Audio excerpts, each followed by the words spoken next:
Oh, shoot, we're here.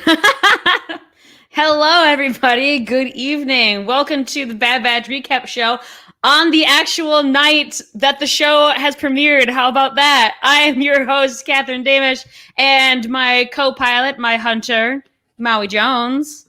What's up, y'all? We did it, Maui. We're actually here on a Friday. Yes, we are. Yes, we did it. We did it, Joe. You know I love Joe. You know I love making that reference. I think it's freaking hilarious. But we did it. We're here. It's Friday, and we're here for the last time for season 1. Breaking news for those of you who don't know: season 2 is happening. We're getting there. We're getting more Bad Batch. I'm so excited. Super excited. So exciting. So much to go over. So many answers yet to be discovered. I mean, good Lord. I mean, it kind of had to have a season 2, right, Maui? I mean, there were so many things that were introduced, so many threads that are still very, very much loose. Yeah, and I feel like, a few weeks ago we were like, oh, well, there's obviously going to be a season 2 because it didn't feel like they were wrapping up the series necessarily. It felt like they were wrapping up like maybe certain storylines. Absolutely. And we will get to those momentarily. The ones that we did and the ones that we didn't really get tightened up. But this season finale, I really can't believe that we're here. I mean, it's been 16 weeks. We started this in May, I believe. Wasn't the first episode May 4th? Because Star Wars Day? Yeah, it was on Star Wars Day, yep. That's wild. We are now most of the way through summer. I mean, I know we'll kind of get sappy about season 1 at the end of the stream, but I just want to say, like, what an awesome ride this has been. I mean, I know I mentioned it before, but it has been an absolute privilege to. I know, Mike. Oh, thank you. You're so sweet. I've been waiting for it too. I'm actually kind of glad that we waited to do both episodes of the season finale as one, because it really is one story. But anyway, finishing my earlier point, it has just been such a privilege to wake up every week and have new quality Star Wars content. I mean, how lucky are we? If you had told me this like in the mid 90s when we didn't even know that the prequel trilogy was happening, we thought we got our 3 episodes and that was it. Mm-hmm. I would never have believed it. And now we're kind of living in this, God willing, golden age of Star Wars content. It's absolutely crazy to me. Yeah, and we're only getting a couple weeks off because we have in a few weeks Star Wars Visions we sure starting do. up after that, which will probably take us right into the end of the year with Book of Boba Fett. Would be my guess, which will take us into Ahsoka, Mando. What's the other one with the Andor. Andor, but then there's also the Kenobi series. But then there's also the like Space Cops one. Rangers. Rangers of the New Republic. Yeah. There's so many. So much happening, so much to look forward to. Even if we didn't get a Bad Batch season 2, which, like, given how much is coming up, I kind of would understand that. There's just so much content to look forward to in the next couple of years. Some people say it's oversaturation. I personally am here for it. I disagree with that. I think people only say that it's oversaturation when something isn't like a blockbuster hit. Like, it was just okay. People were like, "Oh, it's not special anymore." Oh yeah. They're overdoing it. Because people were saying that prior to the Mandalorian comes out, and people are like, "Oh my God, take my money." Absolutely. So it's just did you connect with it? I don't know that it's as much of a oversaturation. It's just like oversaturation of mediocre content. If it's great, people are going to keep consuming it. Right, yeah. If it's quality, then give it to me. But yeah, people will start saying if it's been rushed, then people will be like, oh, it's oversaturated. And I'm like, and that's when I started wondering, like, people have derided the Star Wars fandom ever since The Last Jedi came out, and like, oh, like, do you guys seem to hate the thing that you supposedly love? And that's the one instance where I'm like, are you really a Star Wars fan if you're not absolutely salivating over the content that's going to come out in the next 5 years or so? I mean, good Lord. It's a lot, but if it ends up being good, just give me all of it. I want it now. Yeah, especially for me, especially the Kenobi series and the Andor series. I love Rogue One, so I'm just like, those two. I need them. For me, I think their key is to find other corners of the universe to play in, right? Like if I had gotten like nine, just you take the MCU for example, right? If I got Oh, nine Captain America movies or nine Iron Man movies, maybe I'd be burned out on those characters. hmm. But the beauty of that is like, well, okay, we gave you this movie about this character. Now here's another movie about a completely different character. Here's another completely different part of the universe. It's going to feel very big. It's going to feel very open, endless playground. We've Yeah, had nine episodes dealing with the same family, yeah, with the Skywalkers. We're finally done with that, totally. right? And I don't even understand how or why the sequel trilogy was even about the Skywalkers at that point. I really wish it had been really more about Rey and less about finding, Luke. Like we're kind of stuck now. We have the ability to go anywhere, right? And that's exciting for me. Like let's get out of the Skywalker thing. That's why I really hope that Absolutely. after this set of like content that we can really branch off into different eras of the universe. We already have like the High Republic in novelization and comic Hmm. form.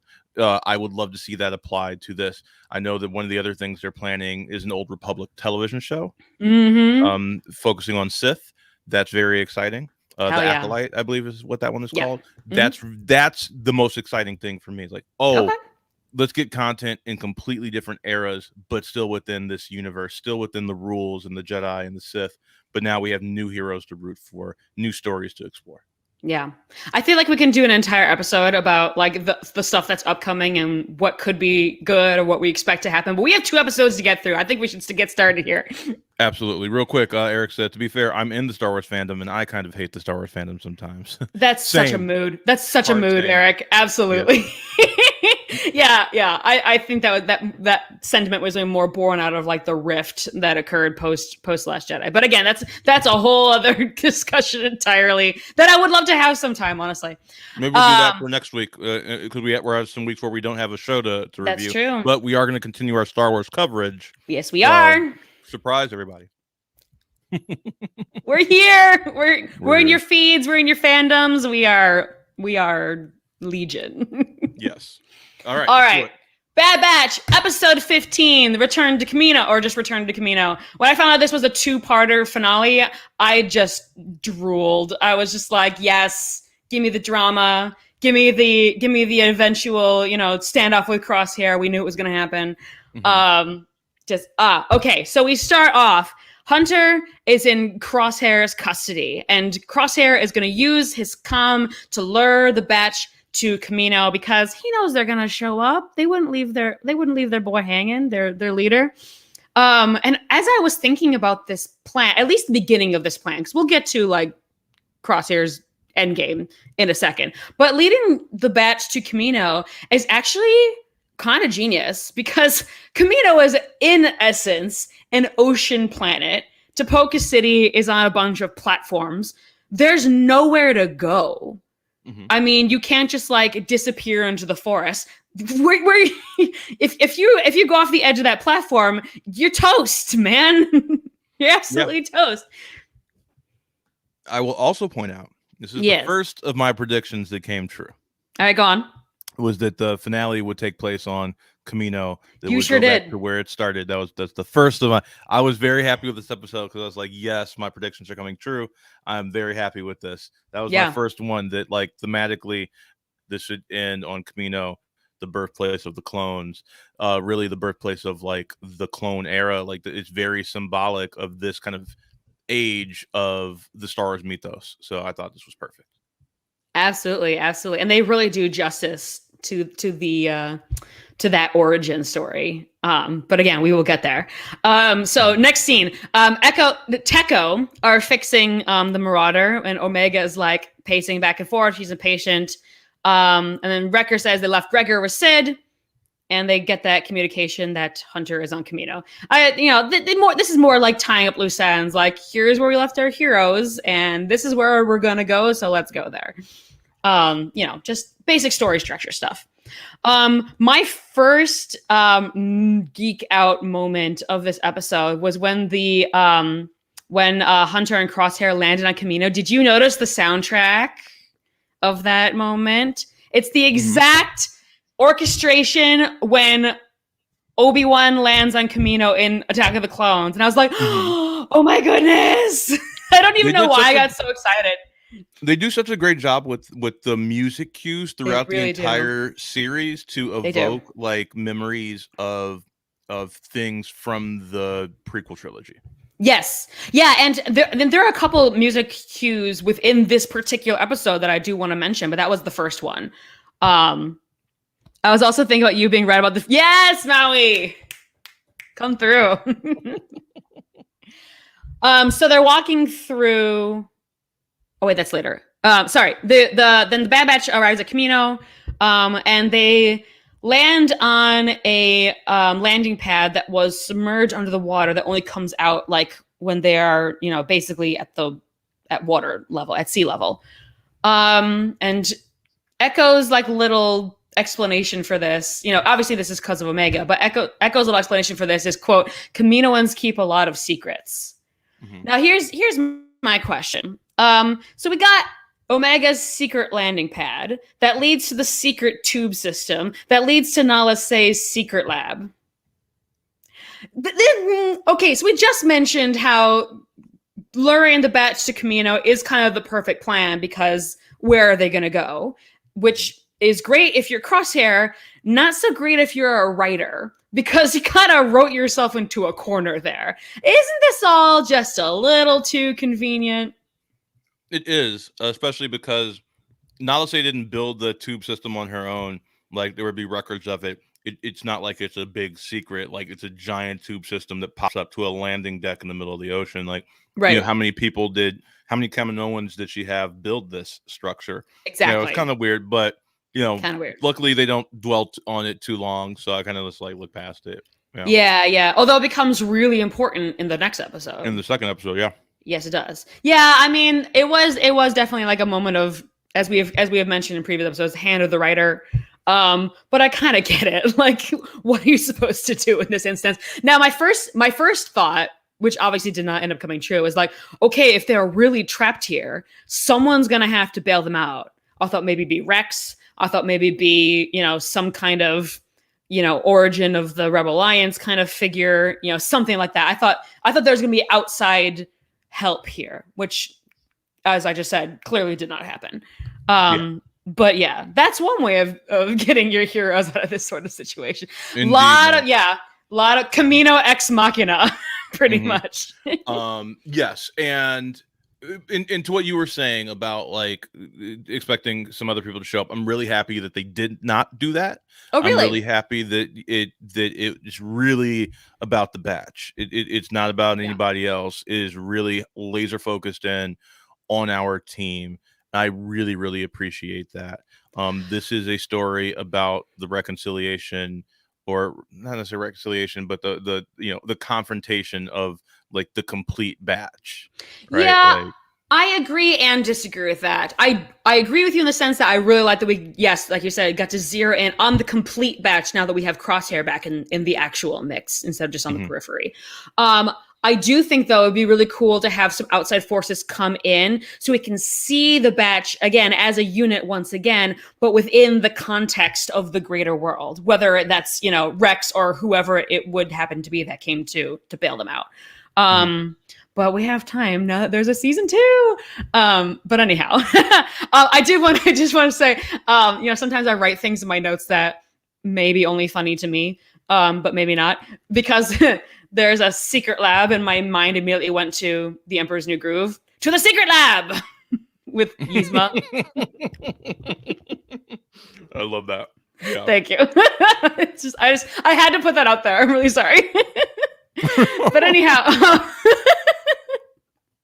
pull the lever, Kronk. Lever.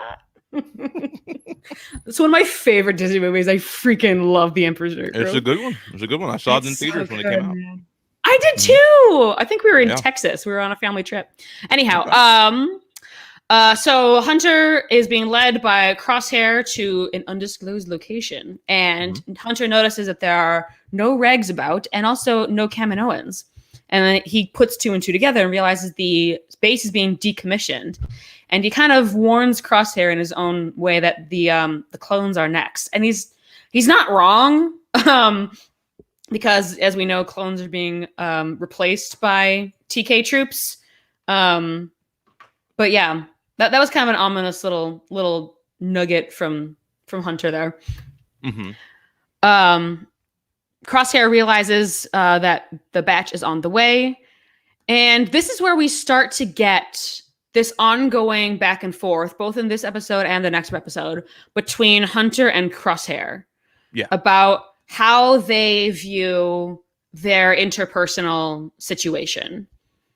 And Crosshair says, about the batch, they don't leave their own behind most of the time. And then Hunter counters with, we didn't have a choice. And Crosshair goes, and I did. And I'm on my couch going, yes, you did, actually, sir. I did feel some type of way about that. So my question is, did Crosshair have a choice? Like, clearly he did, right? Okay, so I think it's interesting the framing of this, the back and forth here. Yes. I think from Crosshair's perspective, he's not the one that had a change of heart. They did. Like, he's like, I'm still working for the people that we've always been working for. You're the ones who decided to defect. You're the ones that decided to change. This is what we do. We are soldiers. We were bred to follow orders. This is just who he is. No spoilers for later developments, but so for him, he's like, I didn't have a choice. Like, I'm a good soldier. I'm towing the company line. I believe in this cause. You're the ones who changed. You're the ones that walked away. So I kind of see where he's coming from, and I find it very interesting. I disagree with him, but sure. I kind of see what he is, his justifications in his head. They didn't, despite him wigging out, try and stay for him and figure out a way to save him. They're just like, well, you're kind of a dick anyway, so we're just gonna bounce.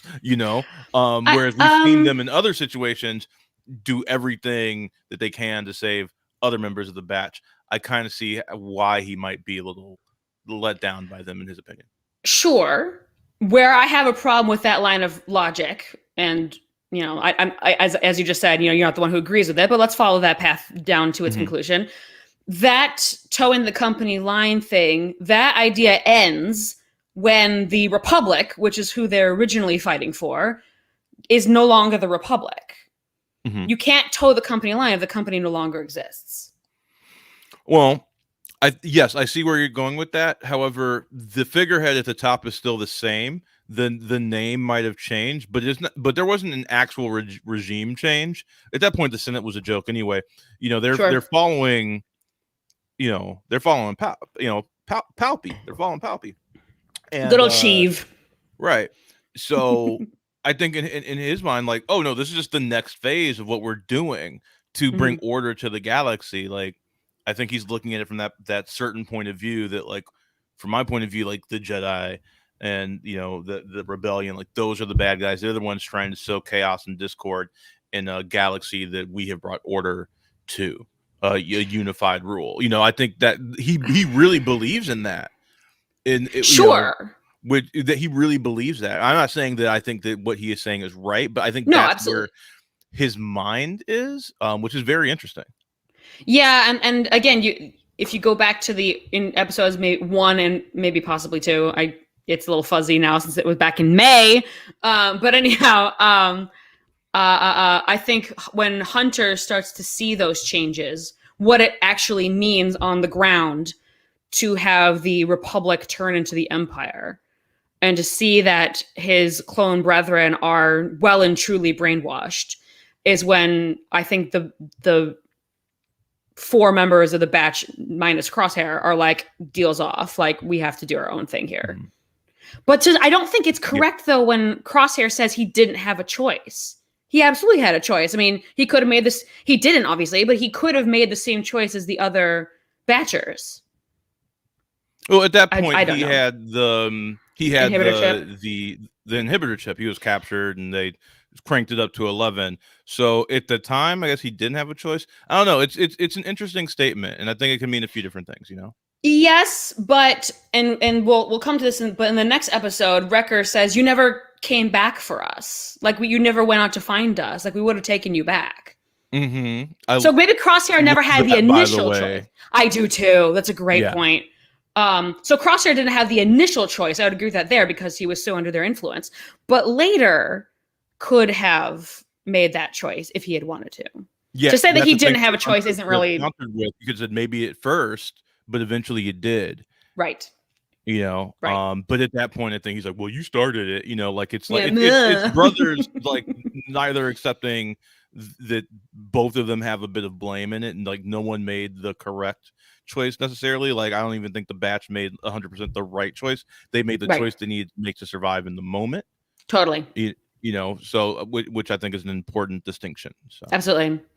Yeah, and I love that I'm a sucker in fiction when there is a villain or villain type character, kind of gray character, where you may not agree with what they're doing, but you certainly understand where they're coming from. It's not this like cartoonishly evil, like, you know, twirling the mustache, like doing things just to fuck with people kind of vibe. No, you see his actions are motivated, even if you don't like what he's doing. Those are the best villains in my At opinion. 1000%. Like they have to have, you know, if they're just there to just like blow everything up, then who cares, right? Like the interesting thing about like a Thanos, for example, is like, yeah, he is destroying half the universe, but it's going to make it so much easier for everybody else who survives, like in terms of like resources and things like that. You know, it you see where we're going, or Killmonger, right? Like you understand completely where Killmonger is coming from. Totally. You understand all of these motivations. It's a very it's a wonderful way to write your characters. Yeah. Although I will say, in going off this thing of villains and bringing it back to Star Wars, one famous Star Wars villain that we have that we don't get that backstory from is Palpatine. He is that kind of cartoonishly evil, doing things just to gain power and mess with people. And yet he's still one of the great villains in cinematic history, I would say. So it's a good thing to have, but for somehow they made it not entirely necessary within this universe. Because for me, Palpatine's never been like the most interesting villain. He's not my, you know, it's Vader. Vader's the one you care about, right? Vader's the one that that you grow to like understand throughout it, and that's why the prequel just gives you more of him. Yeah. Because you need to understand this so that you can care about him at the time of A New Hope, at the time of, you know, of Empire. You know, by the time we get to Return and we see that the full arc of Darth Vader, not necessarily Anakin Skywalker, but Darth Vader. Yeah. You know, we see that he has been corrupted by this evil force, and it's really about the battle of his soul, which is way more interesting than a guy that just wants to rule the galaxy for reasons. Totally. You know what I mean? Yeah. So like we have motivation. In the Bad Batch, you know, what we're really caring about is like Crosshair's soul. Like is he going to come back? Like that's what I care about in terms of like the villain of this, at least this first season, has been Crosshair, has been one of their own who we have thought is corrupted. Now we find out, you know, maybe that's not actually the case. You know, maybe that's just who he is, and that's the interesting thing. It's like the conflict of this man's soul. Yeah, and I think it's before we get off this point, I think it's a really interesting parallel here within our own conversations between Crosshair and like this just being kind of the way he is, and Tech. Because he's also a character that sees things a little differently, processes things a little differently, and that's just the way he is. Yeah. Very, very cool. So they make it to the Bad Batch and Omega. They make it to Nala Se's secret lab, and she says that that's where both she was created and all of the Bad Batch, all their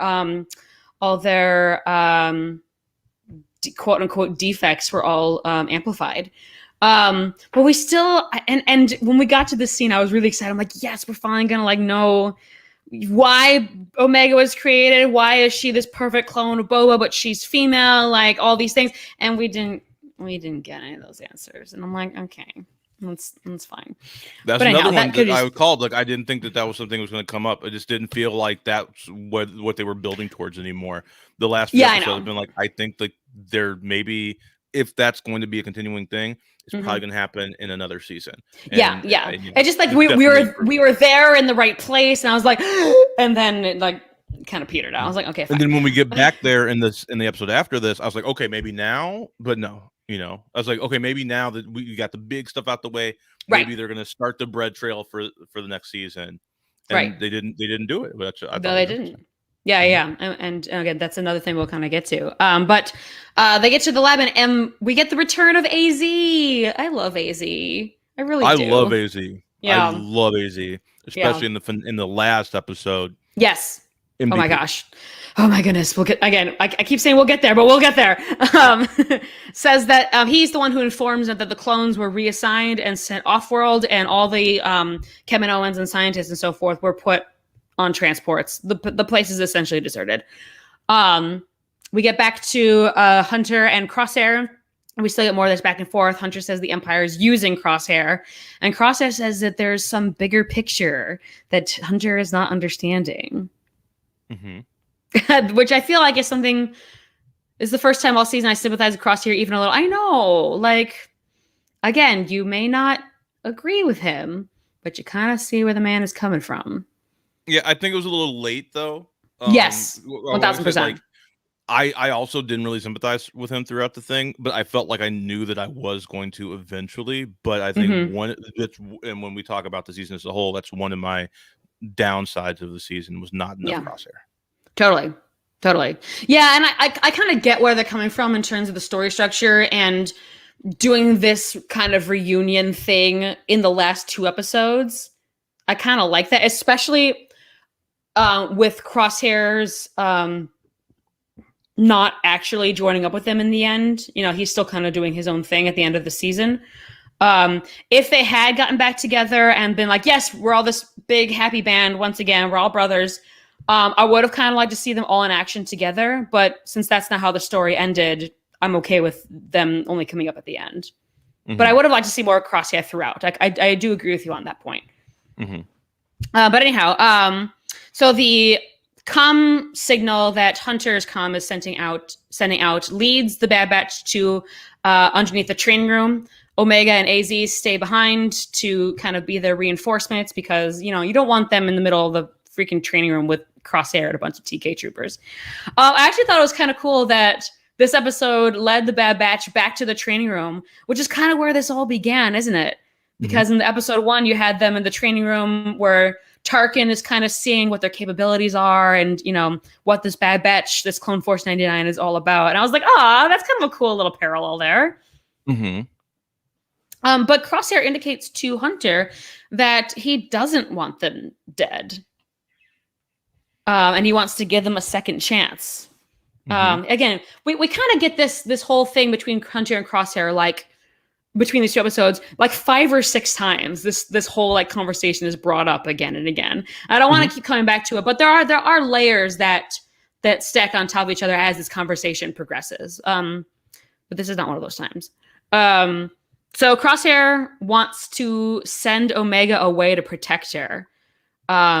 He's because when that TK trooper finds her underneath the training facility, he orders this trooper to send Omega on a shuttle off world. And when Hunter protests, Crosshair says, and this is one of the quotes that I actually wrote down: "Living among fugitives where she's in constant danger, you want to protect the kid, let her go." Does Crosshair have a point there? Crosshair, I think throughout this episode has a lot of good points. That is one of them. Yeah, Yeah, like let her go. This is not the life for a child. Like I think right. it absolutely makes sense. It also I think is the first hint of maybe that he does actually have a soft spot for her. Just he Yeah, does not want to yeah. because he wants to be like the guy that kind of the severe cold person. Like that's kind of like who he's That's trying his to vibe. be Yeah. so desperately. Mm-hmm. And this is the first hint that maybe he actually does care for her Yeah, a little specifically. bit, Mm-hmm. despite it all. So I thought that was interesting. Mm-hmm.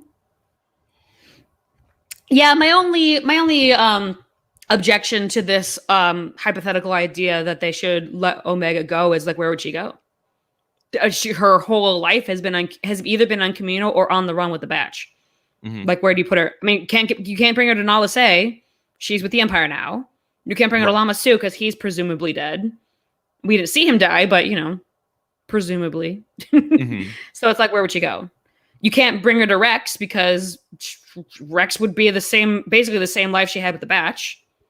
So I would send her either to Sid, okay, maybe, and then from Sid, have Sid find the couple that they helped get off world in episode 3, so that she could stay with them. Cut up.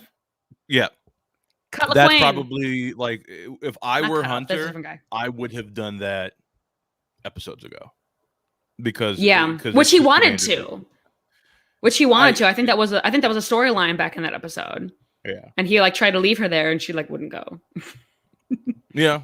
I get that, but like, and it makes sense within the fantasy world of this Star Wars with me as an actual human being. Like, yeah, I would not put a kid in these like, combat situations. You know what I mean? Totally. And I think it made more sense back in episode 2 or 3 or whatever it was for her to stay with them. Now the situation has progressed, and now I'm like, I don't know if it's really a good idea for you to stay here. Yeah. Crosshair and Hunter's debates seem like the debates we, the audience, are having amongst ourselves. So it's kind of a nice seasonal payoff, IMO. Totally. Yeah. Absolutely.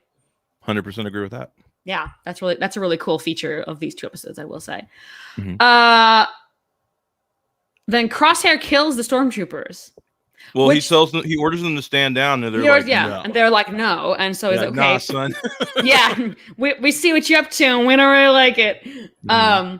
Which is something that I wrote down in my notes. It's kind of interesting because, again, going back to the parallels between Tech and Crosshair and how they both kind of show their personalities in a less mainstream way, more stylized. That's not the word I'm looking for, but you kind of get what I'm trying to say here.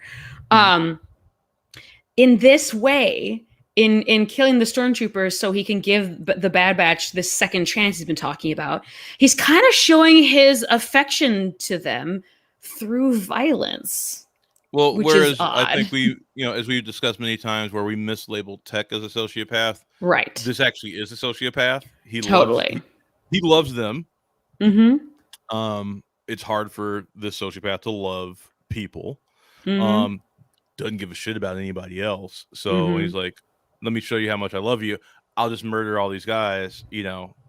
See, like, I'm not trying to hurt you. I will hurt them because they're coming after you, and I don't care about their lives. I care about your lives. This is how I show my love. Right. So below the training facility, Omega takes out that one trooper that had found her and activates the training droid system. And then back on top, again, we're kind of doing that whole back and forth between Crosshair and Hunter thing. But this part, I do want to draw attention to this particular rendition of this conversation.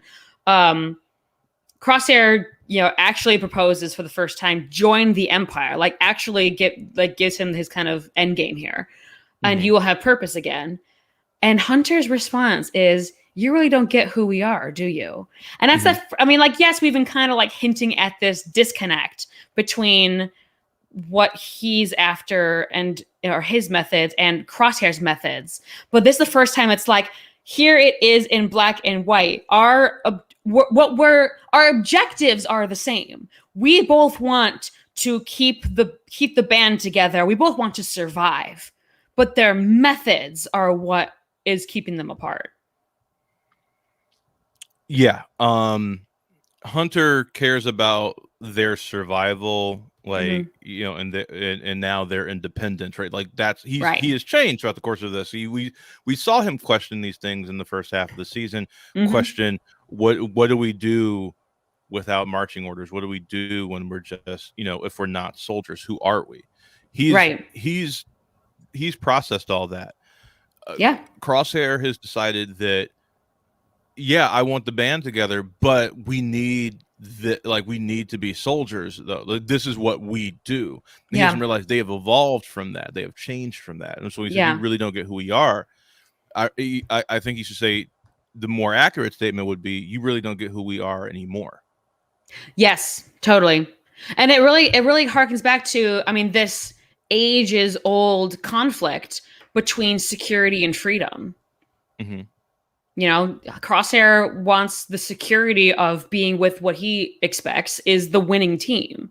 He knows as long as he attaches himself to the Empire, which again he believes will always win out in the end, then he will be okay. Whereas Hunter doesn't care about that. Yes, he wants to keep the band together. Yes, he wants to keep them safe. But he wants to do it on his terms and with his morals because he's seen what the Empire can do. Right. Yeah, So there's a lot of layers to this conflict, man. It's great. there are. I think it comes down to Crosshair sees them as a squad. Hunter sees them as a family. I like that. That's very well said. Well done. I do want to run through the last couple beats of this episode because we are coming up on 40 minutes here. So we have the droids come up to the top. Crosshair's glorious purpose. So true. The training droids, they come up to the top, and we get a good old fashioned Bad Batch takedown fight sequence, which I really enjoyed. And another thing I want to point out, I mentioned that we were going to talk about the soundtrack a little bit. We got that Bad Batch theme song during this fight, and I was like it's the same fanfare we get in most instances of the credits at the very end. And I'm like, oh, that's kind of cool. Like, you know, the Bad Batch is actually back together, you know, fighting on the same side for most of this fight. You know, we do get a little hand-to-hand combat between Hunter and Crosshair. But for the most part, you know, they both want to destroy the droid. So I was like, oh, that little theme kind of warmed. This is my second favorite moment of the episode. Really? The moment the full theme kicks into high gear, which we don't get very often. I don't know if we have gotten that full of an expression of that theme since they were together in the premiere episode. Yeah. You know, so like to hear that like full, you know, just triumphant, like, and you see them again finally like as a unit, what they can do when they are all together is just like beautiful to behold, right? Like it is a symphony of destruction that's just amazing. And so you really see that they like this is the language that they speak together, and this is what Crosshair loves. Yeah, this is what he doesn't care about the social stuff and the family stuff as much. This is where he is most happy when it's his love language. It's his love language. Violence is his love language. It kind of is. Yeah. Yep. Sorry, Tech. We did you dirty for most of this series. We should have given all those to Crosshair. But once the dust settles, Crosshair, as we have mentioned previously, we kind of buried the lead here, but that's okay.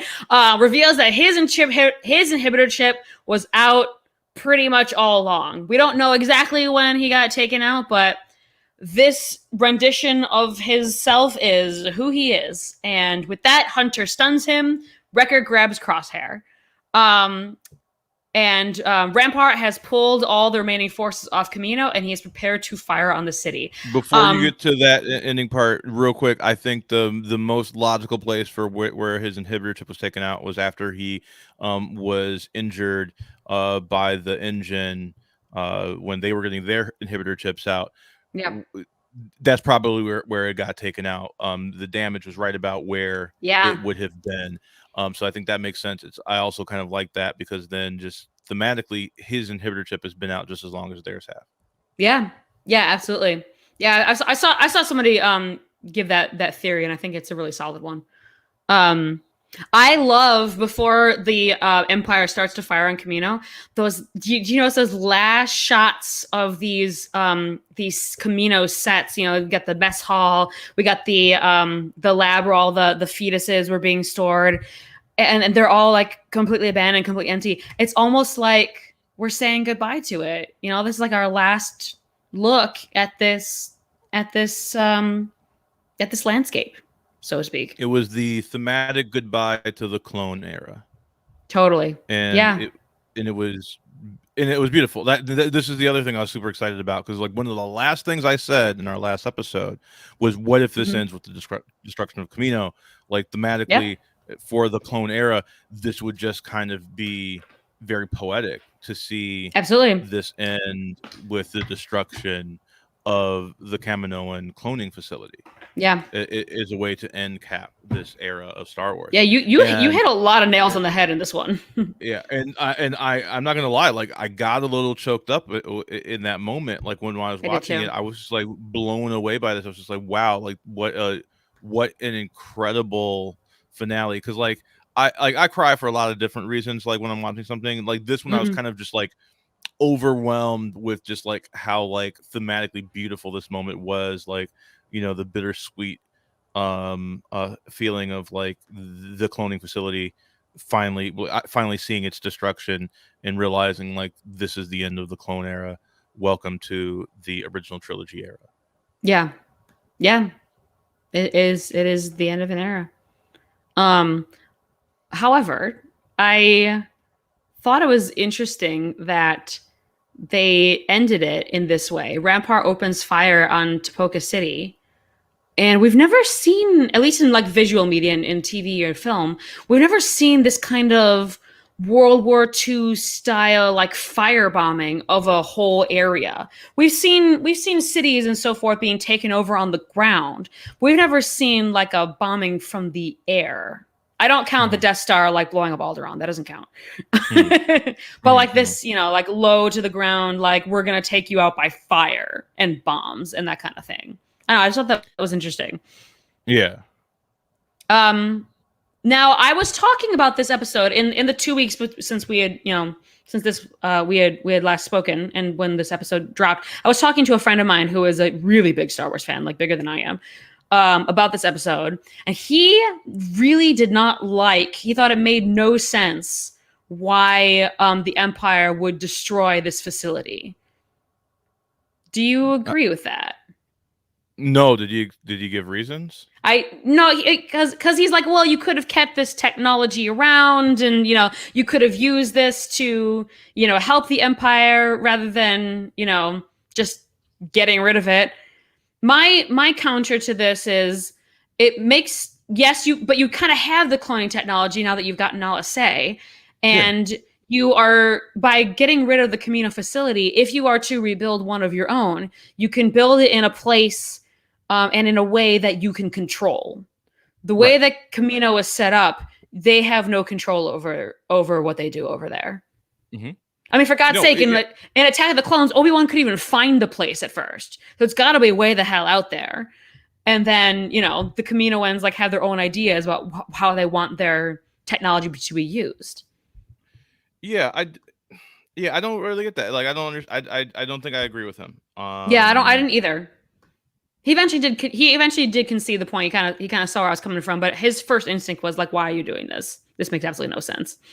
I mean, well, I guess it doesn't make sense if there is nothing else already created after this, but it needs Right. to sync up with where we're at in A New Hope, right? Like these are Mm-hmm. not things that exist any longer, right? Like Mm-hmm. we don't, so yeah, to me that it makes sense that at some point it gets destroyed, and to have and we see that the Empire is like, oh, you've outlived your usefulness. Like they've been planning all season to like stab the Kaminoans in the back. That I don't Oh think that yeah, was any, that's not a and secret.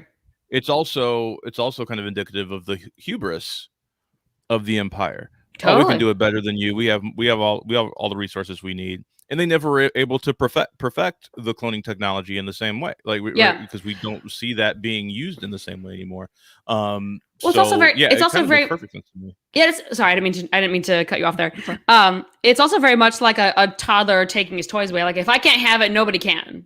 And just Mhm. like smashing it on the ground. Yeah. So we're 45 minutes in. We haven't gotten to the second episode yet. Do you mind if we go a little bit long today? Yeah, no, that's fine. We have 2 episodes, and this is the finale. Yeah, It's the finale. I don't mind. I don't mind taking a little bit extra time on this one. But this one will probably be a little bit shorter because a lot of this is action. So we're just gonna kind of run through it. So these opening shots, I just want to talk about the opening shots of episode 16. You got Rampart on the bridge. You got that alarm blaring sound effects that I have mentioned before, like immediately stresses me the hell out. You got that kind of spooky, rainy lighting, you got them firebombing the city. So you got the kind of orange glow of the firebomb when you get those shots of Topoka City kind of crashing to the water. I mean, just the visuals of this episode were really, really excellent. Yeah. Consistently throughout the entire season, it's just like a series of like I gorgeous know. I know. paintings. Yeah, I know we've talked about it like over and over again, but like it really So does good. need to be said. Yeah, it's Yeah. fine. Um, and actually, it's really funny because a lot of this episode, because they're under the water for most of it, um, is really dark. And I was watching this. I mean, obviously, it just came out today, and where I am, the sun has not yet set, as you can see. So I was watching it in the daytime. And if you've been to my house, our TV in front of our TV is this big like window and with a sliding glass door. So there's a lot of like glare on that TV during the daytime. So sometimes a little hard for me to see exactly what was going on because I want to rewatch this episode at night where I can turn all the lights off and like see like all the details of what actually went down. I got the idea Mhm. obviously, but I want to see like, you know, I want to see what I missed because I'm sure I missed something. But anyhow, Rampart ships still fire into Poca City, and the section of the city the Bad Batch is collapses into the sea. And Omega, AZ, and Crosshair get cut off from the rest of the batch, and the compartment begins to flood because they are officially underwater, and Crosshair's leg is trapped. Crosshair eventually does come to because he's unconscious for a second there. And when Crosshair comes to, AZ says, you know, you have survived the aerial bombardment, but now are moments away from drowning. It was like, have you ever seen Big Hero 6? Yeah. AZ is Baymax. That Yeah, a was little that was bit. that was a Baymax moment for me. Mhm. We really have this like, you know, Western cultural idea of like these robots, you know, speaking very logically and like, I sound very much like this because I am a pre-recorded voice. It's just very much like, oh yeah, you're like every other, you know, robot type character. I don't know. Mhm. That was something I thought was interesting. No, absolutely. So Omega and AZ they free Crosshair and Wrecker wrenches the door open and frees them. There is a nice little moment after this scene where they're running through the tube system, and Omega is, you know, because it's all glass, you can see basically in every direction. And Omega is looking around, and she clearly has this distressed look on her face, obviously, because the closest thing she has to a home, because she's lived in Camino all her life and been a lab assistant there, is literally collapsing around her. Mhm. And, you know, obviously that's something that's going to impact a character. So I really like that they took the time for these little character moments. And I really, really like that Wrecker is the one that was like, Omega, like, we have to go. Yeah. I I love did that. like that. I will say this though. Oh dear. Okay. They take so long in that damn tunnel. They Like, do. they're walking so slow, they just stop and just don't do anything. And I'm like, Yeah. you know that you don't have much time. Why are you just like hanging around and having casual conversations? Drove me insane. It drove me Right. absolutely insane. I was just like, "What are you doing? Just run, just Just run. You could have been on the go. other side, Go. and you wouldn't have to deal with the stupid giant whale thing. Like, you wouldn't have done it because you would already been out. Yeah. No, absolutely. Yeah, That's hand of the writer, right? Like, totally. draw it out until we can, Yeah, put danger more it happen. obstacles in their way. You know, this could have honestly, if they had cut out some parts of this episode where they're underwater and they're just basically trying to escape. If they had shortened that up a bit, they could have made this finale. Maybe it would have been 30 minutes, but they could have made it one, maybe 45-minute long episode. Boom. Oh. And I 100% agree. I think it was a bad move to have these two things separated. I Yeah. think you could have paced it a little bit differently and had this as 1:45 or an hour long episode even, and Yeah. it would have served it much better. Yeah, and when I first heard that it was going to be a 2-part finale, my first instinct was, oh, because again, I'm always looking for those answers. Like they're dangling this carrot in front of my face, and I want that little nugget. So my first instinct was, oh, we're really gonna stuff is about to go down here. And I'm not saying that it didn't. Like we still got that reunion with Crosshair. We got the realization that his chip has been out for a long time. This is kind of who he is. We got that conversation, the ongoing conversation between him and Hunter. I'm not saying that like nothing happened because obviously we did get some of those things, but it wasn't as much as I was hoping for, especially with a 2-part finale. Like the episode ended. I mean, we'll get to the eventual ending, but the episode ending, and I was like, oh, that's it? That's how it ends? Okay. For me, they gave me enough resolution in terms of like what Crosshair has wanted this entire season Sure. and everything, and seeing them finally back together. You gave me enough of a character arc there where I would have been okay with that being what we did with this season, Mm-hmm. and ended on the destruction of the facility, Right. and Yeah. leave it on a cliffhanger, and then this maybe with a little bit more in there, More a to little it. bit more action oriented, a little bit more to it as a season opener for next season.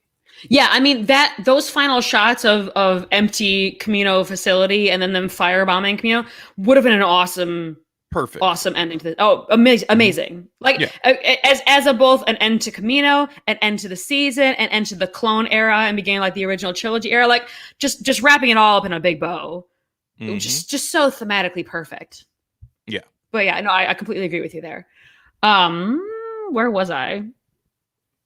Oh yeah, so they moved to what is supposedly a secure space, which happens to be their old barracks.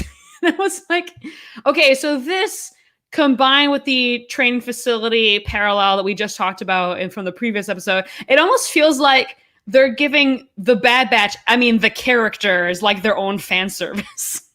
Yeah. I don't know. There was kind of an odd little nugget there. I'm like, why are we here? This room holds like no emotional weight to me personally. I know it does for the characters, but not to me as an audience member. Mm-hmm. It's And then to pad the episode. There's a lot of padding in this episode. Lots of There's padding in this like episode. 7 minutes of them falling. There's like 10 minutes, like 10 to 15 minutes of them in the tube. Yeah, drowning. I kind of think they dropped the ball a little bit on this last episode. Like there's a lot about it that I like, but there's a lot that I'm like, this is taking way too freaking long. Yeah, let's get a move on here. Mm-hmm. So we get another chunk of dialogue between Hunter and Crosshair.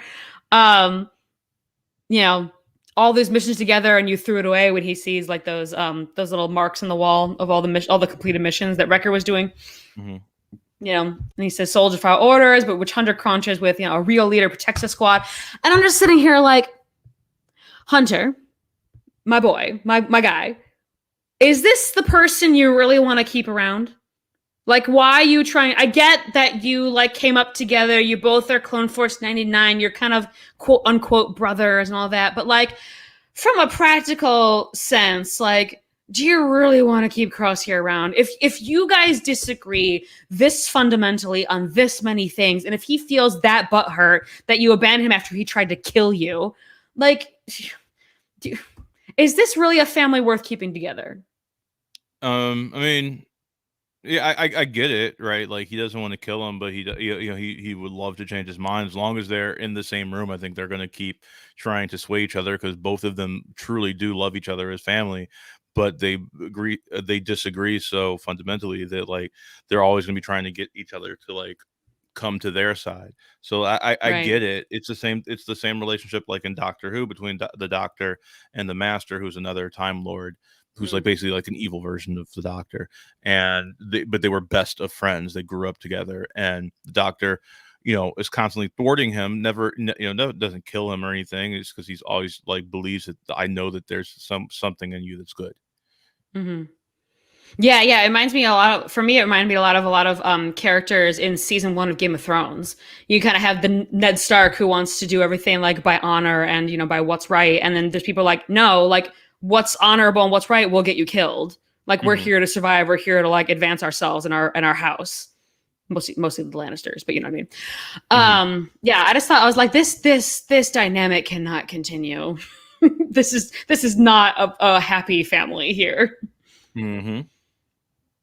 So we get AZ welds a hole from the floor of the barracks into the tunnel below because they happen to land on one of those tunnel passages. Sure. The tunnel starts collapsing as it is wont to do. And then we get that scene that we talked about in the previous episode that we alluded to, where Wrecker points out that Crosshair never tried to come back and contact them, even when his inhibitor chip came out. And that's, you know, and again, as we said before, Tech points out that being rigid and unyielding is Crosshair's nature. But I love this quote, understanding you does not mean that I agree with you. I was just like, yep. Yes, Tech. Yes. I absolutely love that. And in the way that like Crosshair's like, oh yeah, see, he's on my side. And he's like, no, I'm not on your side. I'm saying I yeah. understand what you're saying. I'm just Right. saying that, but that thinking is wrong, right? Right. Like, I love Tech in this episode. We don't get Yeah. much of him. I hope we get more of him next season. I love him do in this too. episode. Yeah, and it's kind of funny because we had talked about in previous episodes how certain episodes were Hunter centric, certain episodes were Wrecker centric. We got a couple, Echo moments, some Tech moments and stuff. This is the first time we're really getting a Crosshair centric story arc.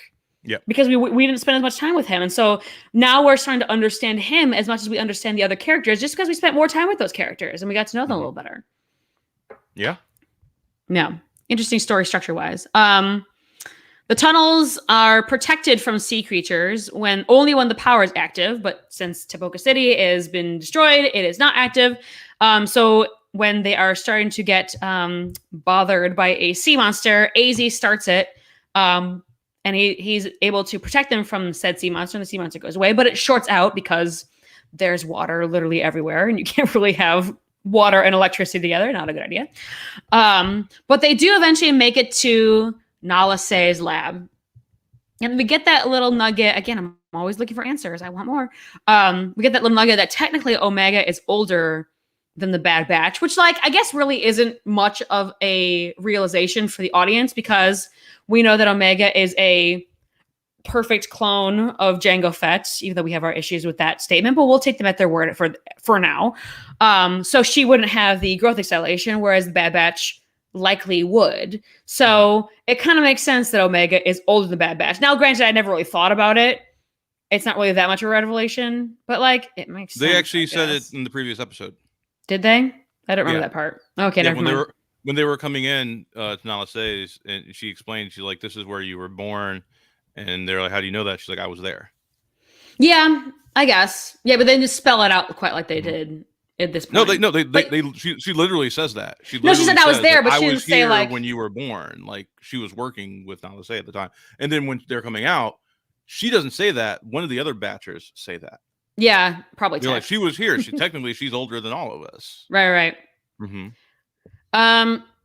So we get at this point we get to see that AZ's battery is starting to fail, which is not good. I know. We're getting to that point, unfortunately. I really like. So we get more talk between Hunter and Crosshair kind of goes into his own little corner and sits down. And this is where we get another little parallel moment between the first episode and the last episode, because Omega goes to sit with Crosshair, just like she did in the first episode when they're in the prison brig cell thing. Mm-hmm. And they have like a little heart-to-heart, but in a different way. I don't remember exactly what they were saying in the first episode, but she was saying like, she was kind of giving him a pep talk of sorts. I do remember that.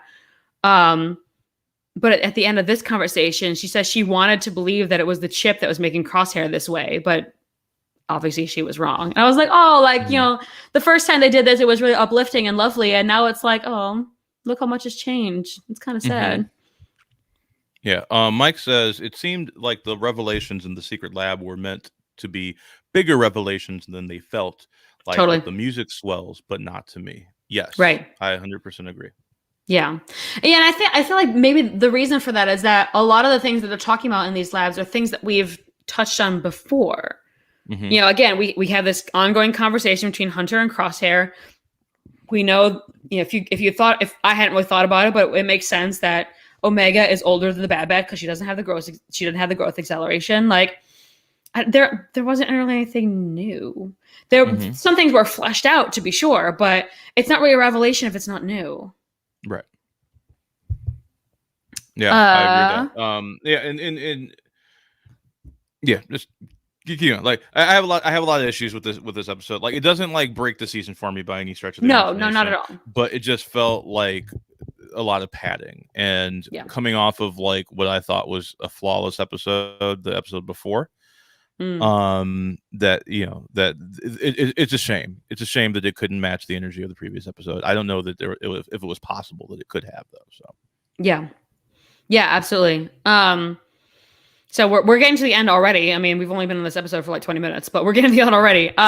They decide to ride the medical pods, where they have, sometimes creatures suspended in probably Bacta.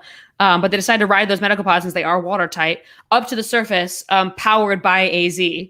AZ loses power trying to get Omega up, and I'm sitting on my couch like, if AZ is about to die, I'm going to throw a fit. I'm going to lose it. Omega decides, in her infinite wisdom, I do love her, but she can be kind of dumb sometimes. Decides to open up her pod to save AZ. Sure.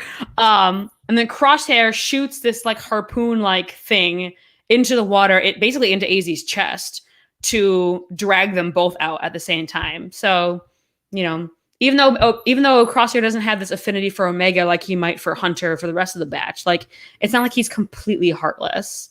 Like he does save her. He didn't have to. Hunter was about to jump down in there.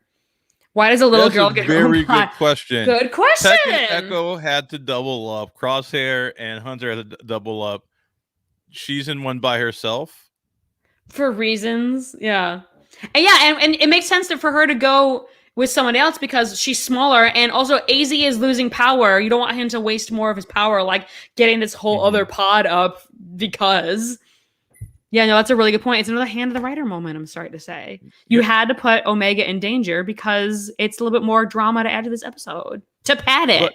But it does continue to let AZ shine because, like, once again, AZ, like, through this entire episode, it's probably my favorite part of this episode is just how endearing AZ is throughout this. Yeah, and I guess, it wasn't totally useless because, again, like I just mentioned, it lets us know that Crosshair had some affinity for Omega because he did save her when he didn't really have to. Mm-hmm. It's not just like the Bad Batch because they're brothers or whatever. Right. Well, it was also reciprocation. She saved him. Yeah. Earlier. Totally. He saves her. Right. Like, right. You know, he even says like we're even. Yep. Mm-hmm. Yeah. So AZ is saved. Yay. And Omega, of course, like we care about her, obviously. By the time they get back to the Marauder, it is daylight. And so they decide to leave before the scouts show up. Omega thanks Crosshair for saving AZ. You know, he says he's still their brother, you know, all of them, including Omega herself. And Crosshair stays behind. So there's still this, you know, this enduring rift between Crosshair and the rest of the batch. And I thought that's where this was going to end. But then we get one final scene. With Nala Se ending up in Imperial custody at an Imperial facility. She is greeted by a scientist who says, you know, how much they admire her work and stuff. And once again, I thought this was going to be another place where we might get some answers on something. And, you know, maybe this scientist is going to lead Nala Se into the facility and then we see something in a Bacta tank or whatever. But no, it just cut out. We got nothing.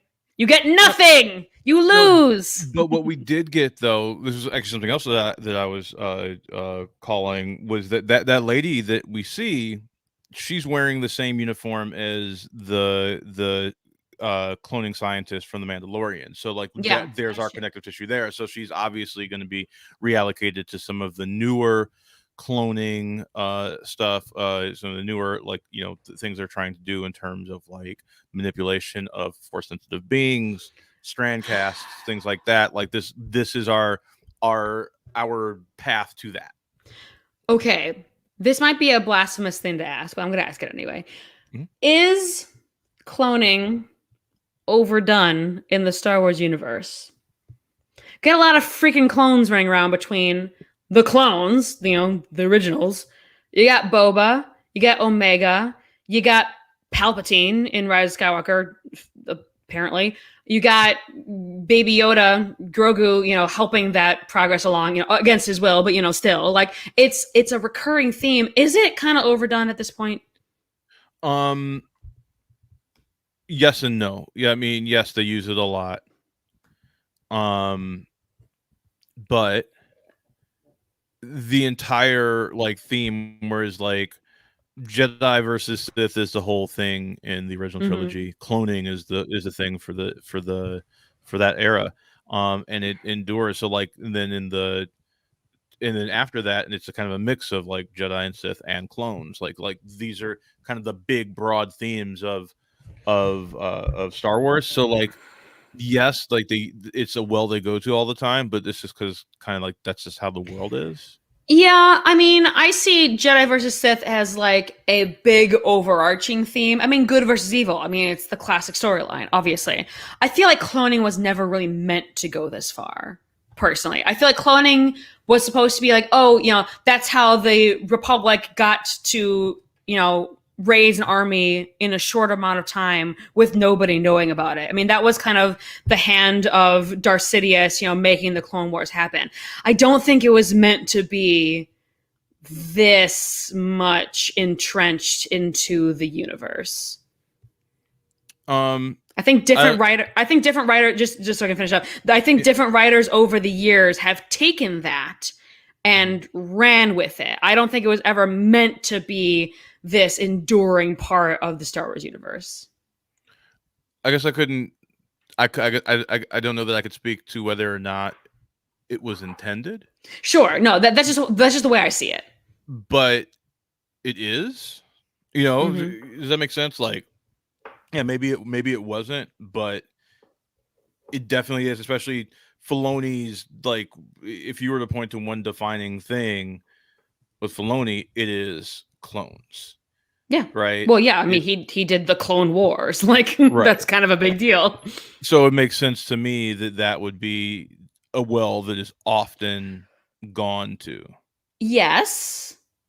But I think part of the reason why it's coming back again and again is because of the massive fuck up that was the Rise of Skywalker. You have to go back into it because we're trying to patch that story up with chewing gun and dental floss. Because it didn't do it by its damn self. We have to like make it work because it didn't work on its own merits. And so that's why I feel like that's not the only reason why clone's coming back, but I certainly think at this point where Star Wars stands right now in 2021, that's part of the reason why it keeps coming the hell back. Mm-hmm. Yeah. Because yes, it's a big deal in the prequel trilogy and all the fallout from that. Because yes, clones were kind of a big deal during, I don't know, the Clone Wars. So yeah, it should be a big part of that era. But we're kind of past that at this point. I would hope. Yeah. I would assume that connects to like explaining strand casts and creating force sensitive beings and things like that is what Nala says, what that hints there. And then that also tells me that like Omega definitely isn't force sensitive or anything like that. Like that to me says like Nala hasn't started that journey yet, so. Totally. Mike said Crosshair betrayed the TK's troopers and Rampart knows it. So why would he go back to the Empire and how does he not get executed right away? I thought the same thing, but I was able to talk myself out of it. I mean, Crosshair could be like, oh no, the Bad Batch overwhelmed me. I'm only one person. They took me hostage and then they brought me here, sort of thing. I could see a way out of it. I don't know how viable that line of thinking is, but like there is a way to kind of get him out of that situation, I would say. Yeah. All right. So let's break it down between episode 15 and 16. You said that episode 15 is the perfect episode. Would you give it a 5 out of 5? I do give episode 15 a 5. What? We did it. Episode 15 is a perfect episode. Like I said, it should have been the finale. Mm-hmm. Had that been just a 1-part finale, that would have been for me like a phenomenal season of television. So a 5 for the first one. I'll tell you for the second one after you do yours. Yeah, I'm close to a 5. I'm not quite there. I'm thinking of 4.5 for me. 5 for me is more of an emotional draw. Like in the episode where Wrecker got his inhibitor chip out, like they're playing with your emotions so much and I cried. And that's why I gave that one a 5, because I'm like, oh, it made me feel things. This one, the main emotional pull for me was the conversation between Hunter and Crosshair, and also the realization that Crosshair's inhibitor chip has been out this whole time. I don't know if that's enough for me. It was very good, and I like it a lot. What keeps it for me from being a perfect 5 is very much hand of the writer between all the secret landing platform, the secret tunnels, and the secret lab. And also, I want more answers, man, especially for a season finale. I want to know things that have been hinted to me in the past that we haven't gotten any clarification on in more than 10 episodes since those nuggets were dropped. Like, I want more out of a season finale. So 4.5 is still very, very good. Like, there's more good about this episode for sure than there is bad. Okay. How about our actual finale, part 2 of the 2-part finale, episode 16? So like I said, there's a lot of bloat in this. It takes forever to get to the point. It's honestly it's kind of boring after a while because I can only look at like action for so long before my eyes glaze over, and it's a lot of action to pad the runtime. So for the actual finale, I'd probably give it like a 3.75. Okay. Yeah, I thought this one was a solid 3. It's good. A lot, like we said, because of the padding, because of kind of a lot of action that necessarily have to be there. I did like the emotional tug with AZ, the fake out that AZ was going to die because I was about to lose my mind. But a lot of the meat of it is a rehash of stuff we already went through in episode 15. Like that conversation between Hunter and Crosshair, and then Wrecker and Tech kind of get into on that conversation. That one moment in the tunnels where Wrecker says, he could have, they would have taken him back and all this stuff, but it wasn't enough for me. I think a 3 is pretty fair. But even a fairly average, even a very pedestrian episode of Bad Batch is still good. It's not as bad as the one that we got with that guy. That crime syndicate and the Pikes and shit. Like, it's not that bad. Yeah. But for a season finale, for a final episode of a first season, I expected more. Yeah. Yeah. So are we gonna give our kind of general season thoughts now? Yes, and then I have one final question after that. Okay. So just general season wrap-up thoughts. I thought really strong first season. A lot of highlights, very few low lights, and even like the low lights are still, an enjoyable way to spend half an hour. I think the most beautifully animated of the Filoni era Star Wars properties. I just think it's just kind of, I think he's just kind of firing on all cylinders now. I think this is, the animation, the music, the sceneries, like everything's just kind of absolutely fantastic, and just really great quality. Really hoping though in season 2 that we focus less on Hunter and more on the other characters. Like we got Hunter, almost every episode was a Hunter centric episode. Like almost every single episode was like centered on Hunter. There's one where we center more on Wrecker. There's one where we center more on Tech and Echo. Pretty much everything else is the Hunter show. Give me more of the other batch members. I really want more characterization on them. We have not given them, much. Same with Crosshair, right? Like I don't want to wait until like the season 2 finale to get another chunk of who Crosshair is as a person. I need that throughout the series. So those would be my general season thoughts. I agree and disagree with that point about the other batchers. I think you're going to get more of Hunter, specifically because he is the main character of the series and he is the leader of the group. So like, yeah, just by virtue of that, you're gonna get a lot of Hunter. I disagree. I disagree with that statement. Okay. Like it's not called Star Wars Hunter. It's called Star Wars The Bad Batch. Sure, but it does also doesn't really require the series to be like, this is your Wrecker episode, this is your Echo episode, this is your Tech episode. There's enough nuggets that are dropped along the way that it was able to. Now you could have had those episodes, but it doesn't require it. There's enough nuggets that are dropped along the way that we did get a sense of who these other characters were. You could do more of that. I agree with you could do more of that, but I don't agree that every episode was like a Hunter episode. I didn't say every episode. I said almost every episode. There, like I said, there's Okay, one fair. episode here or there for the other characters, but like I feel like I have a much greater grasp of like what Hunter wants, and what Hunter needs, what Hunter desires.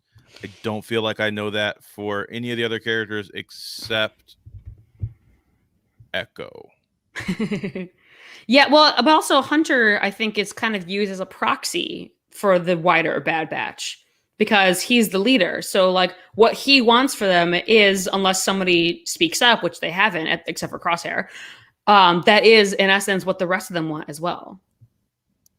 I if that's the case, I think that's sloppy on the case of the writers, because I think each of those characters need to have their own individual like wants and desires, right? If we're looking at like a chart of all of them, each of them should have their own independent like thought and wants and desires and needs and whatnot. Um, like Crosshair does, right? Crosshair has very different, Totally. desired outcomes.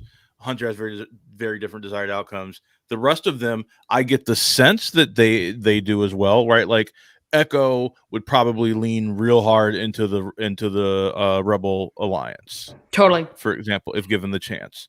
Mm-hmm. And the fact that they haven't spoken up is less of a function of them as characters and more a function of, I think, as a shortcoming on the writing on the series. Again, I do agree and I don't agree on certain points. So Mhm. we have, in some cases throughout the series, gotten some pushback on Hunter, whether it's taking on a mission at all or his methods or what have you. And I think part of the reason why we haven't gotten more variety as to what the characters want in a broader sense, like you said, like we feel like Echo would go hard into following Rex and maybe start helping to start the Rebel Alliance, is because we're in season 1. Like we're trying to establish who these characters are, what the stakes are, what the world is like at this point, that transition between the Republic and the Empire. There's a lot to go, even if you do have 16 episodes, there is still a lot to go over. And maybe once this story, now that we have the nucleus of what this is all about, once it starts to open up, maybe that's when we get a little bit more variety in that sense. I hope so. I hope so. Like like I said, I still really enjoy it. I do Mm-hmm. think that is something that is an area where I do dock it on some points. I think of like the first seasons of like shows that I really really love. Mm-hmm. You know, like Buffy, right? Mm-hmm. And like learning about each of the members. By the end of that first season, I feel like I have a pretty good grasp on each of the main characters. Mm-hmm. Um, when I'm writing, I've been using, since we did the Contact reading, where we actually got to interview the screenwriter of Contact, Jim Hart. He has Mm-hmm. this screenwriting tool called the Heart Chart, and I love the way that he lays it out, because he has like, these are each of your characters.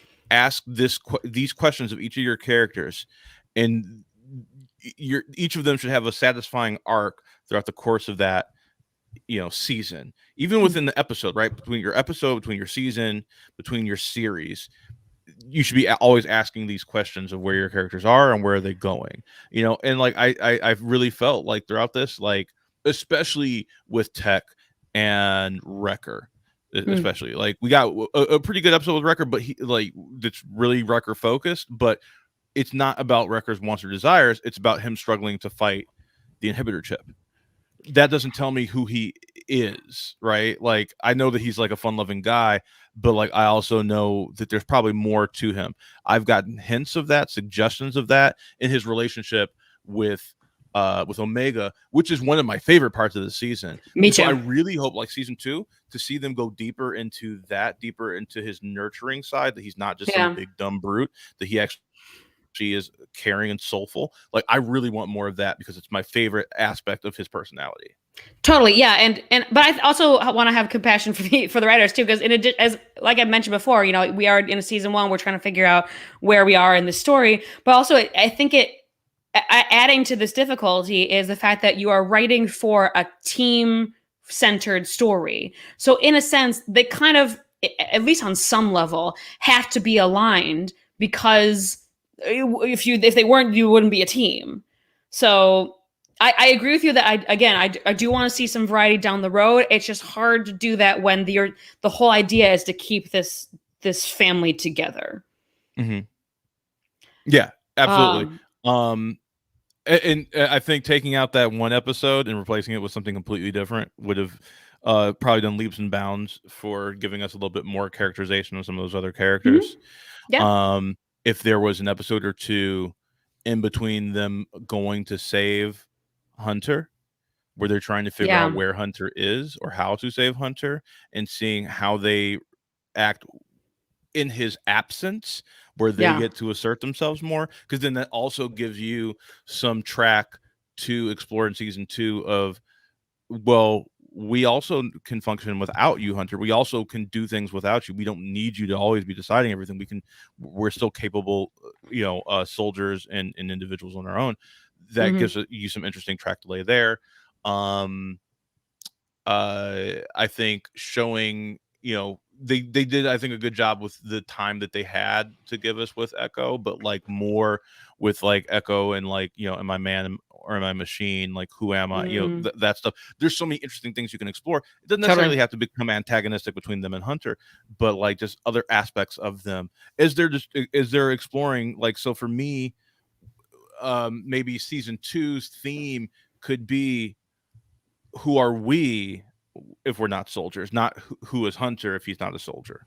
Right. Because we got that explored very much with Hunter. Very well. Yeah. Right. And so like, but who are the rest of them? So I guess my question to you would be like, who do you think they like? I feel like we both like obsess over Wrecker, but like he's my baby. And I feel because Echo has had a little bit more like focus on him in other episodes outside of the Bad Batch. Tech but so I'd love to hear what your thoughts on like who Tech is, who Wrecker is, who Omega is going to be. I'd love to hear some of your thoughts on that. Yeah, my big question is who Omega is going to be, because I mean she doesn't have that growth acceleration, so she's going to be a kid for a long time in this series. I mean, unless there's like a huge jump forward, which I don't think there's going to be, she's going to still be figuring out who she is outside of Camino, who she's going to be in this world, because she's getting better at fighting. We saw her using her steampunk bow and arrow, in this episode quite a bit, or these 2 episodes quite a bit. But other than like their sidekick, we have no idea what her trajectory is. And I don't know if I can really even begin to speculate, because we haven't seen her outside of this context. So it's like, what straws do we even have to grasp at this point? We don't. Yeah, I love that. I think that's spot on, right? And I think, like, seriously, that should be the kind of the theme of season 2 is like self-discovery. For each of the characters, totally. I would love to see that.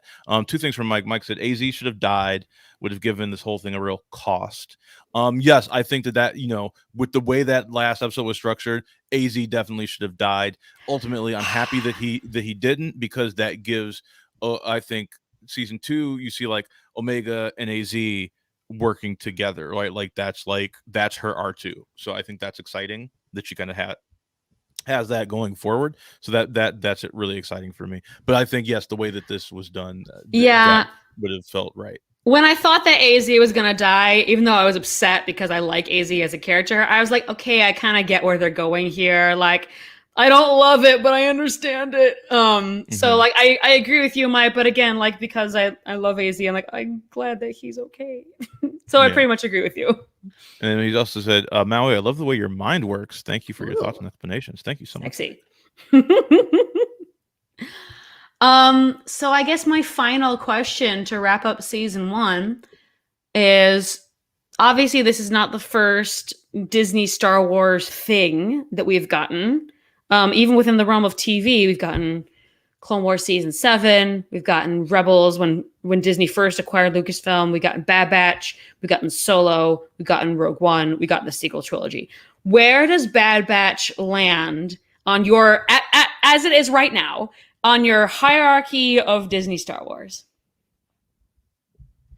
So we have Mandalorian, we have Bad Batch, Mandalorian. Oh my god, how can I forget Mandalorian? Shit. Clone Wars, season 7. Droids. We have Resistance. I've never seen Resistance. I've heard it's not good. Yeah, I'm not a fan. Droids was pretty fun.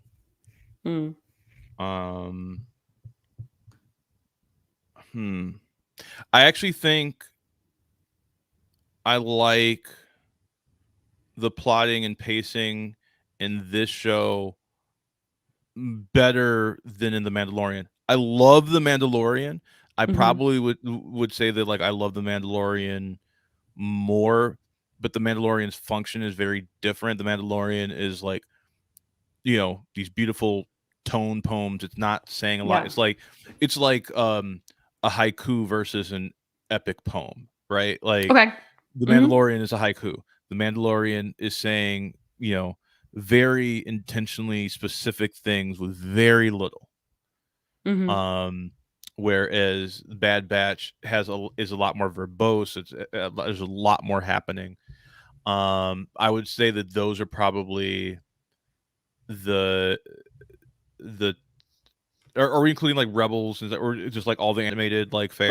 Rebels counts because Rebels was when Disney first acquired Lucasfilm. It was on Disney XD. Okay, so I'm gonna say I'm gonna take Mandalorian out. I'm just gonna do the animated stuff, and I'm gonna say works for me. I will say, because comparing first seasons as well, because I haven't seen the extent of it, so I would say this is the strongest first season out of any of the animated shows that I've seen. So I would put I would put this on top. This is S tier, and then under that would be. I actually like Rebels more than Clone Wars. So Rebels and then Clone Wars right under that. That hurts. That hurts me deep. I know. Real quick, Mike said to you, props to Kat for the Omega thoughts. Didn't think about it that way, but I love your ideas. Oh, thanks, Mike. Appreciate you. Thank you for commenting, keeping the conversation going. Here's my thing. So if we're taking Bad Batch, Rebels, and just season 7 of Clone Wars, because technically season 7 is the only Disney Clone Wars property, like of actual Clone Wars. I'm not counting Bad Batch, obviously. And Clone Wars season 7 is such an anomaly because we get the beginning arc that introduces us to the Bad Batch, which is very good. Then you get the middle arc, which is garbage, and then you get the final arc, which is maybe my favorite bit of Star Wars storytelling, period. Like, I love that final arc. I love it to death. So it's like, how do you even evaluate that season as a whole? Because it's really not a whole. So I would say, for me, oh my God. If you're counting Clone Wars season 7 as a unit, I would say Bad Batch season 7, Rebels. But if you take the final arc out and make it its own thing, I would say final arc of Clone Wars, then Bad Batch, then Clone Wars season 7, the rest of Clone Wars season 7, and then Rebels. I know you don't agree. I know you love Rebels more than I do. No. We have gone over this. It's not that. It's not that. So, are you saying like the entirety of Rebels versus just season 7 of Clone Wars versus just season 1 of Bad Batch? Like, I know I'm trying. It's a weird comparison. Yeah, because like for me, like that ranking is based upon specifically the first season of each of those shows. So I would be curious to hear your ranking. Yeah, within the first season of each of those. I think it would still stand. I think season 1 of Rebels is kind of rough. Rougher than Clone Wars? Yes. Yeah. Oh, okay. Oh, yeah, I really do. Because Clone Wars, when we say including Clone Wars, are you talking Clone Wars season 1 or Clone Wars season 7? Clone Wars season 1. Yes, I would say Rebels is still rougher, and for a couple of Hmm. reasons. One, I've never liked the Rebels animation style. I just don't. It bothers me. Two, I think Rebels had more of a foundation to stand on as an animated Star Wars show, whereas Clone Wars it was truly an original. It was, I mean, Lucasfilm Animation was not a thing. Like when they called Dave Filoni to showrun Clone Wars and they said, "Hi, we're from Lucasfilm Animation," he hung up on them. I heard the story. He hung up on them because he's like, "Lucasfilm Animation does exist. Someone's playing a prank on me," and he goes click. So like they're starting from the ground up there. And Hmm. I would say Clone Wars season one did have some really good stuff in there. Like, yes, it's when you compare it to the later Clone Wars seasons, like obviously it's kind of cringe. But I mean, like Clone Wars season one brought us Ryloth. That is a great Clone Wars arc. I love the Ryloth arc. It's wonderful. It's the first time you really start to, it really starts to feel like a war show where you're showing like hostages and cities that have been destroyed and like how it affects people's lives. Like, there's some good stuff in Clone Wars season one. And Rebels season one, I'm just like, who is this whiny little kid? And why do I give a shit about him? Like, I feel I like don't you could. know. I feel like you could change, or actually, you could say that exact same thing that you just said, and just say it about Clone Wars, because like that's what everybody said But about Ahsoka. again, Clone Wars it brought in Anakin Skywalker and Obi-Wan Hmm. Kenobi and people that I already had a relationship with, and Hmm. that's why I started to care. And then you start to get to know the clones, and you start to get to know Ahsoka and all this other stuff. Hmm. So like, whereas Rebels really started at its own ground zero. From a story standpoint, obviously we said it already had a foundation in terms of being an animated Star Wars show, but in terms of its own story, it really was like fighting for its own life out there, which like Hmm. good for them for building on that. But it just did not speak to me as much. I don't like Ezra. I think he's obnoxious. I don't like Sabine. I think Zeb is questionable at times. I think Chopper is obnoxious. They're really the only two characters I like are Hera and Kaden. Interesting. Interesting. Sorry. You don't like Sabine? That's surprising. Oh I God, love Sabine. Sabine is the manic pixie dream girl of Star Wars. I don't Yeah, like a little her. bit. She is Sabine is like your like nerd guy who's never had a girlfriend, like what he thinks like his ideal girlfriend should be. Like it's just so obvious to me. I'm sorry, just Sabine bothers me. She gets better. I will say Sabine gets better. Actually, like yeah, I don't season one hate her throughout Sabine, the I can whole see that. Hmm. season. Early season Sabine is pretty rough. Hmm. Hmm.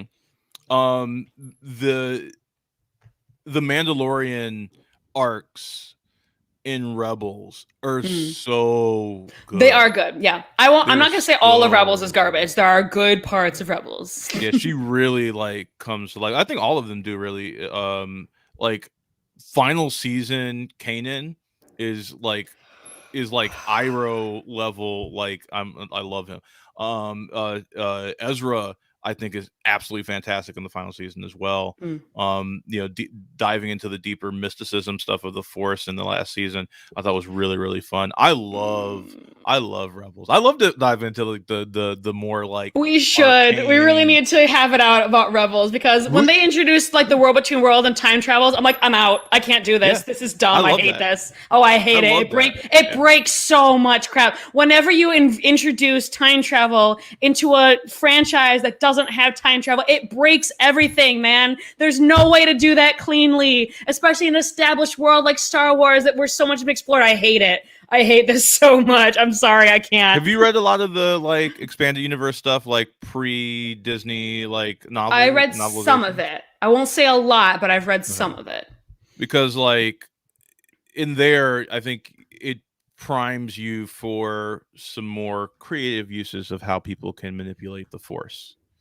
Right? Totally. Yeah. Yeah. I'm not saying like the powers of the force are set and you can never change them again, but like you're Mhm. gonna have to give me some evidence here because you yikes. Like Well, yeah. that was my issue with like force healing in Rise of Skywalker because just cuz you needed it for the plot to work. Like no. Right, and No. it's funny. Strangely, like that's one of the few things that like didn't like I didn't even think about that at the Oh time. really? And when everybody was like, "Oh, force healing," I was just like, "Oh yeah, I guess like most people because like when I was a kid, I used to read a lot of like the expanded universe stuff, and you Yeah. see like so many So much force healing.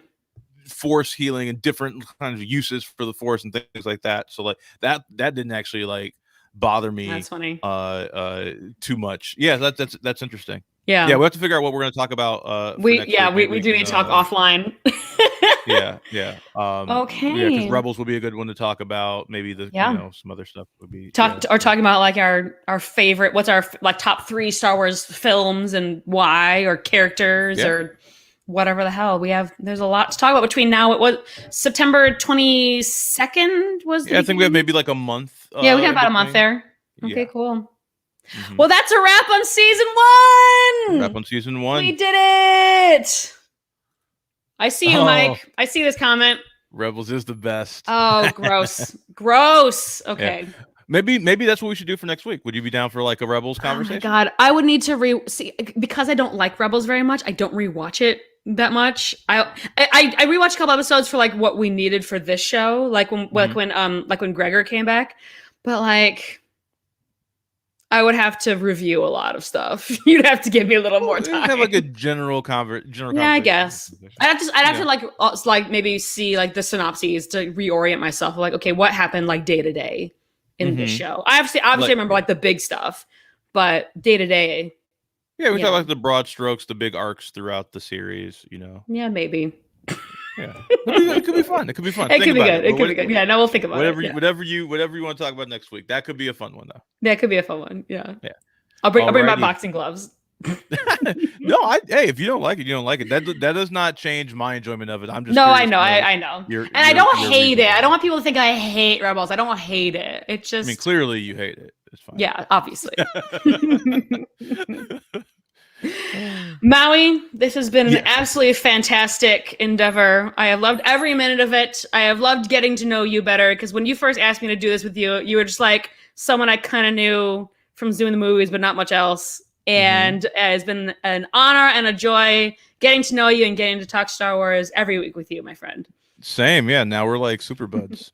I know, it's awesome. I love it. Yeah, you, me, Chewie, and Ella. Yay, hi. And thank you everybody who has watched, who has left comments, who has conversed with us and brought up good points. We love you. It wouldn't make any sense without you guys. Mike, absolutely. You're amazing. We appreciate you. Yes. All right. Bye, everybody. See you in season 2 or next week.